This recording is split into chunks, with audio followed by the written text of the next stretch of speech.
कहीं लोन्स के नाम पे आपसे एक्स्ट्रा वसूली तो नहीं हो रही?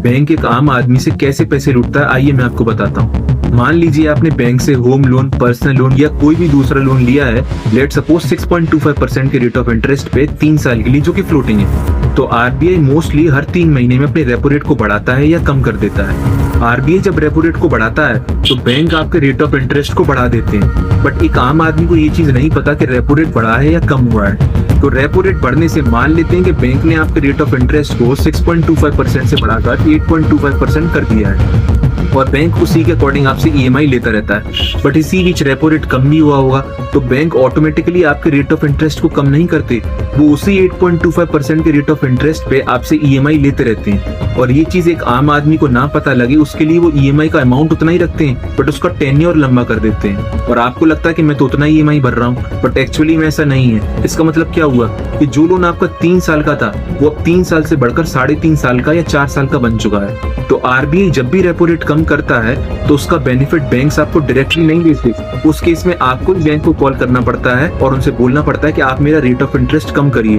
और अगर वो ऐसा नहीं करते तो आप लोन ट्रांसफर का रिक्वेस्ट भी डाल सकते हैं। तो नेक्स्ट टाइम याद रखिए, जब भी आप लोन लें तो ये चेक करिए कि आपका लोन रेपो रेट लिंक्ड है या नहीं।